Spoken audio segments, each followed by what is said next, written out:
Welcome back to a brand new episode here at Kara Life Podcast. So sorry that I've been away for so long. There were just some bit of hiccups here and there. I think I mentioned it in our other podcast, the Wicked Compare podcast, but I am glad to be back. So if you're new here, please subscribe and follow if you haven't already, depending on where you're listening us from. That's YouTube, Spotify, Apple Podcast, iHeartRadio, any podcasting stream platform. Just follow, subscribe, and don't forget to leave a rating on this podcast at Apple Podcast and Spotify as well.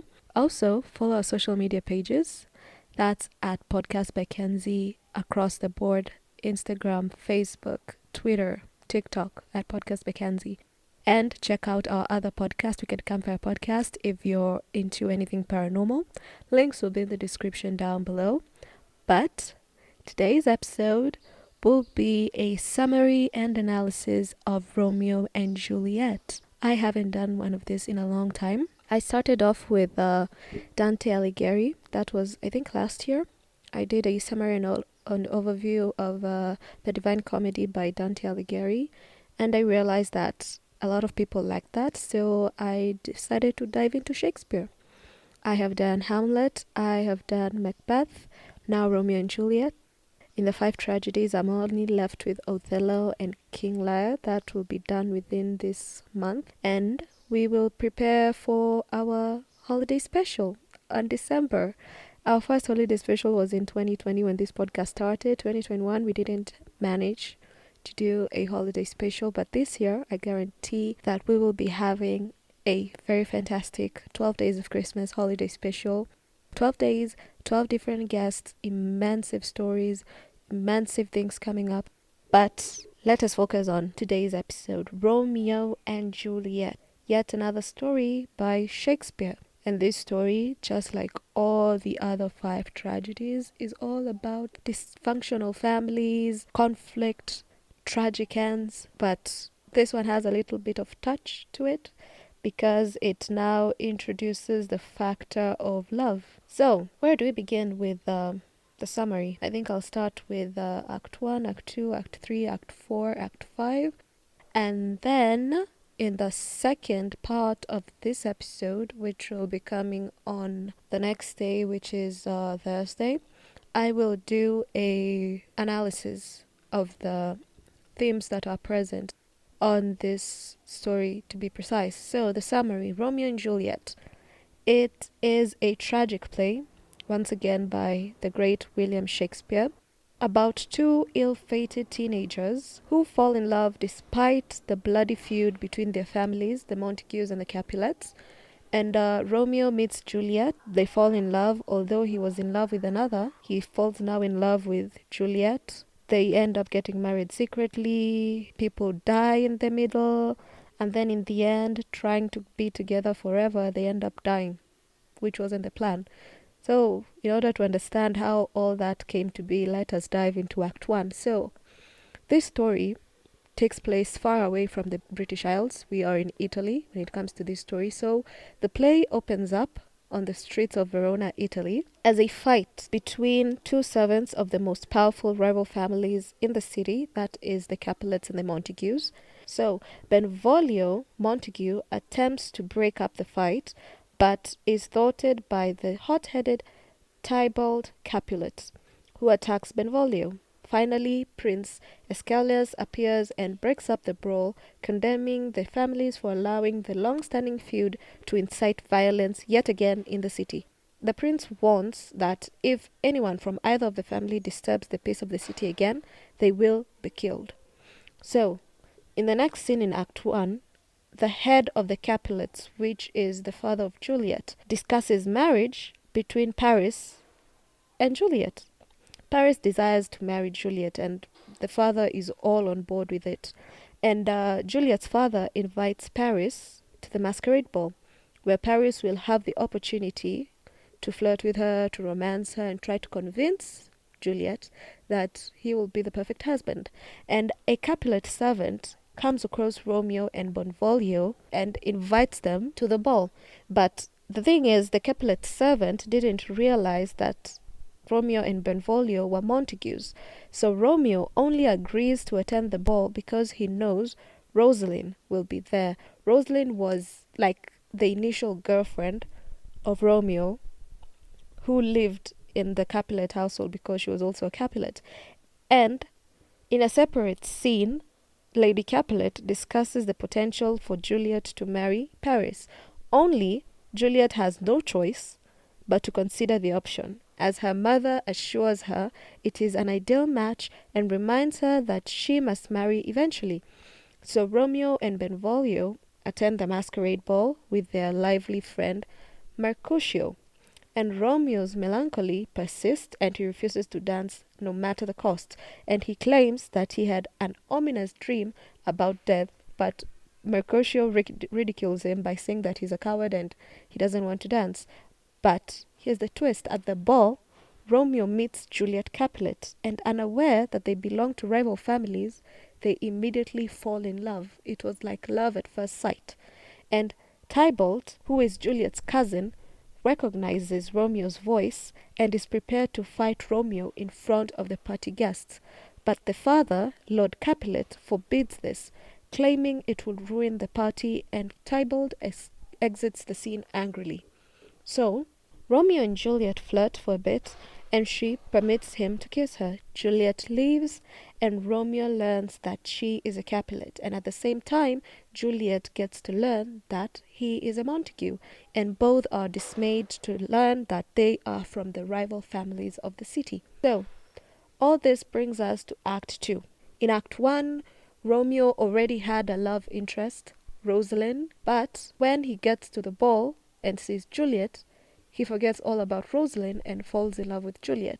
But, mind you, they are Montagues and Capulets. They have never had an understanding when it comes to anything. They are always feuding. So, how will it go for these two lovers? Act 2, Romeo exits the Capulet house, yearning for Juliet. He is incapable of leaving without seeing her again and approaches her house again. So Mercutio and Benvolio believe that he has gone to see Rosalind and joke about this as they live. But Romeo hangs out around the house, just wanting to be near Juliet. He looks up and sees her emerge from her upstairs balcony. Juliet thinks she is alone and expresses her love for Romeo and deep sadness over his family's name. And he makes himself known, and they exchange promises of love and devotion. Juliet is called inside by her nurse, but before she leaves, Romeo promises to come up with a plan so that they can be married and be together forever. So Romeo visits Friar Lawrence and confides in him about Juliet and their intention to defy their families and marry. The friar expresses concern over his young friend's abrupt change of heart because Romeo had been lovesick only days before with Rosalind, and Romeo persuades Friar Lawrence of his love for Juliet, saying that it's true, and though the friar has his own opinions and doesn't agree with this, he agrees to perform a secret wedding ceremony in the hope that their marriage would bring end to the feud. In the end of this scene, Mercutio and Benvolio learn that Tybalt has left a note for Romeo at the Montague house, challenging him to duel for his earlier trespass at the Capulet ball. Romeo meets his friends, and with elevated spirits and all the excitement about Juliet, they come upon Juliet's nurse, and she and Romeo have a private conversation. Romeo urges the nurse to tell Juliet of the plan he has devised for the secret union. And the nurse obviously agrees because she's all about love and she loves Juliet. And Romeo instructs her to tell Juliet that he will leave a rope ladder at her window to enable her to sneak out of her home.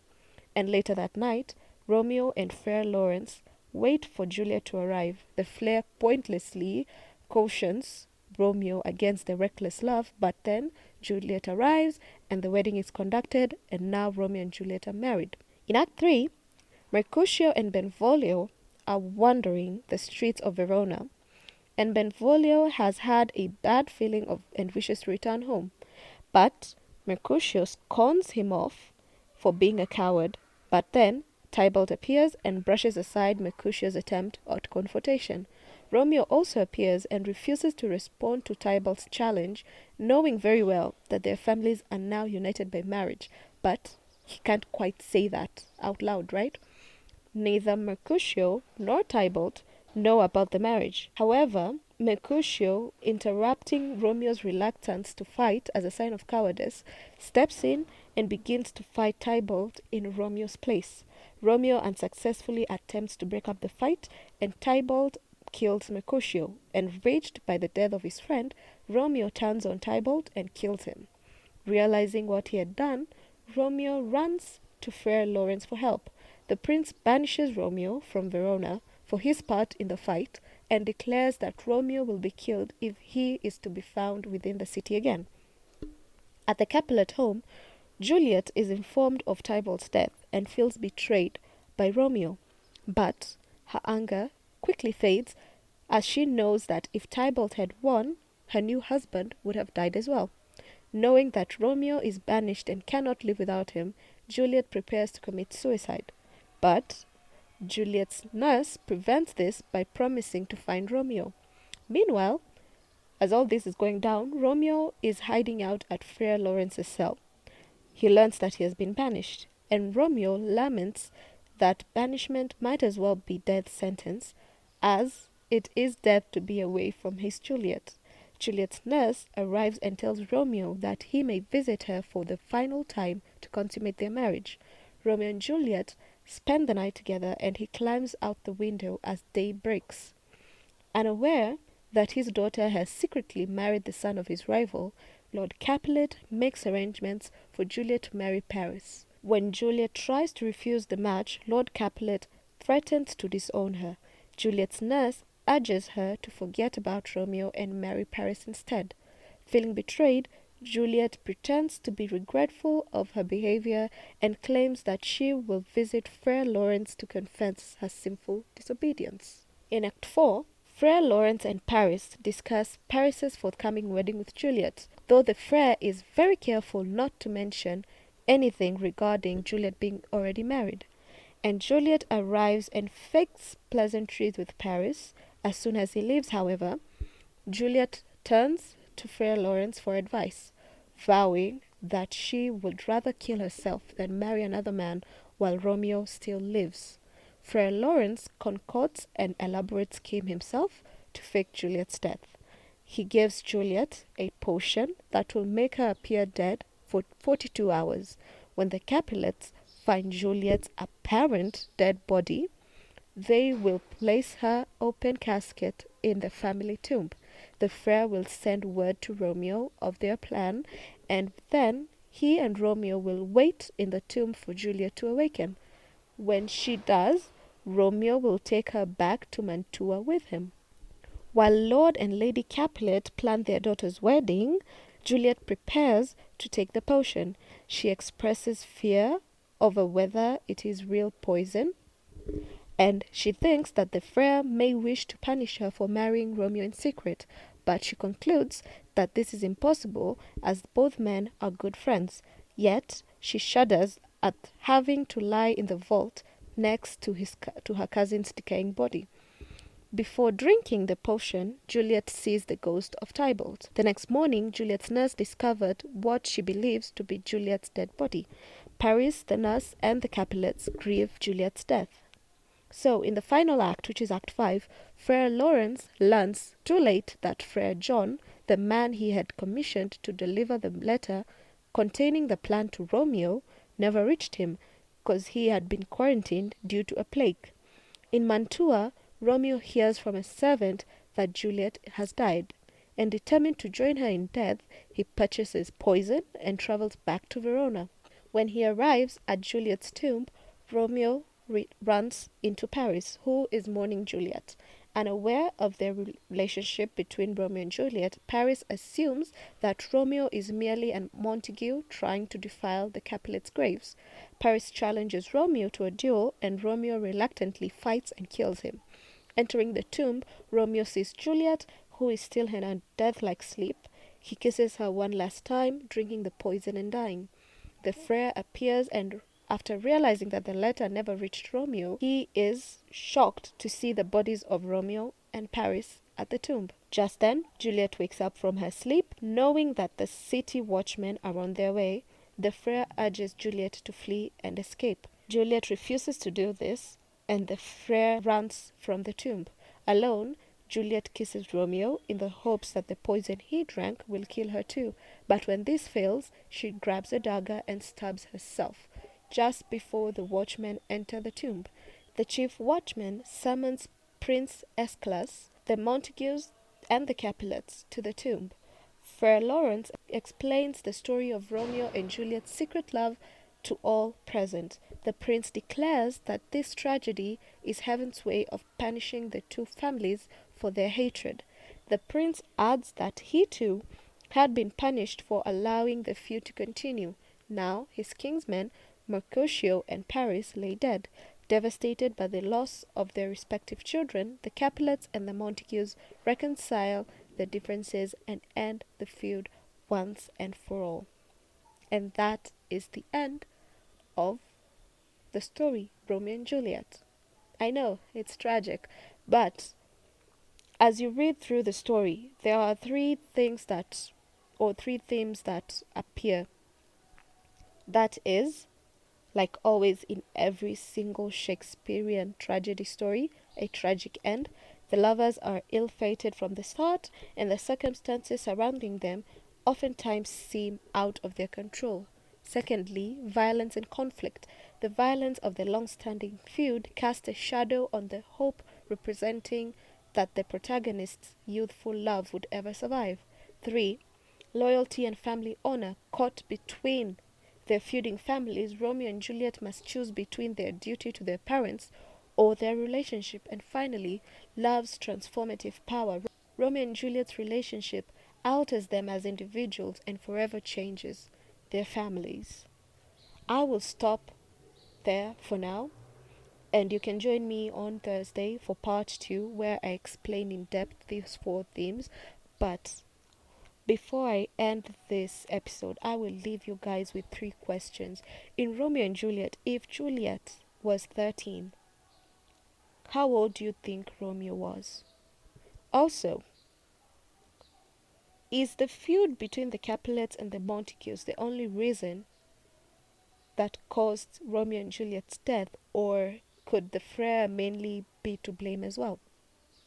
And finally, the final question is, do you think that if Romeo and Juliet came clean, that they would have survived and the tragedy would never have happened? Maybe they'd ended up together or something.